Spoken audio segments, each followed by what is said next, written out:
Hey, bon matin tout le monde. J'espère que la journée se passe bien et qu'il n'y a pas trop de frustration associée à la gestion de croissance de votre entreprise. Aujourd'hui, j'avais le goût de revenir sur la petite anecdote que j'ai partagée avec vous. Je suis allé faire mon annual review à un moment donné, puis je me suis fait dire par mon patron, un fantastique d'ailleurs, un leader exceptionnel, que je devais soit démissionner ou apprendre à devenir un CEO. Ben, j'aimerais ça revenir un petit peu vite, vite là-dessus. C'était quoi le message qu'il a essayé de me passer? Que ça a fonctionné, là, même si ça a accroché un peu. Euh, donc, essentiellement, quand on est un entrepreneur à l'étape de start-up, là, l'entreprise, c'est nous. Là.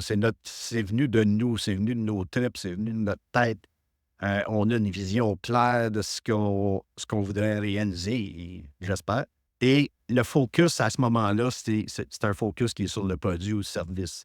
Évidemment, ça a un impact direct sur la culture de l'entreprise. On travaille avec une couple d'ingénieurs, d'informaticiens autour de nous, peut-être un vendeur ou deux, ou on fait tout ça en ligne, dépendamment. Mais essentiellement, c'est une culture de produit. Et si on est dans le domaine du B2B en technologie, ben, on travaille avec des ingénieurs, avec des informaticiens. Donc, à un moment donné, qu'est-ce qui arrive? C'est qu'on a le sentiment qu'on frappe le mur. On a le sentiment qu'il n'y a plus rien qui avance et que les choses commencent à stagner. Évidemment, il y a souvent une pression financière qui vient avec ça, qui n'est pas agréable. On n'a pas le goût de gérer ça, mais ça fait partie du rôle du CEO de s'occuper de ces considérations-là. Donc, qu'est-ce qui arrive à ce moment-là? C'est vraiment d'avoir l'humilité de reconnaître qu'on a amené l'entreprise aussi loin qu'on le pouvait, soit nous-mêmes ou avec l'équipe qu'on a en place, et que l'entreprise grandit comme notre premier-né qui est maintenant, qui fait son entrée à la maternelle, bien, il y a des besoins différents. Et l'entreprise également a des besoins différents. Et ce que ça veut dire, c'est qu'il y a des nouvelles fonctions dans l'organisation qui vont devoir être développées, que ce soit, je ne sais pas, finance ou toute la fonction de commercialisation. Donc, une fois qu'on réalise ça, le challenge qu'on a comme entrepreneur, c'est de dire: «Oups, là, je vais devoir m'entourer d'experts, des gens qui vont être plus compétents dans leur domaine que moi», puis c'est la bonne chose à faire. Mais mon rôle va changer. Et mon rôle va changer de sorte que je vais devoir passer beaucoup plus de temps à travailler sur des considérations autres que le produit.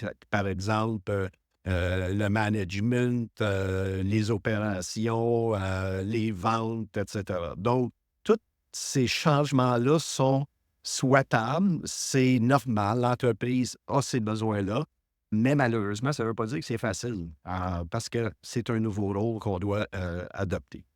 Alors, c'est vraiment ce que le message qu'on essayait de me passer. Comme je vous dis, je l'ai compris. Ils m'ont donné beaucoup d'aide à l'époque pour pouvoir mettre en place des choses qui me sont utiles pour amener mon équipe puis l'organisation à la prochaine étape. Et j'espère pouvoir partager avec vous, si vous aimez ce que vous entendez et que vous me suivez, quelques-unes des découvertes, quelques key learnings que j'ai faites au cours de ma carrière qui vont être super utiles au moment d'entreprendre cette prochaine étape.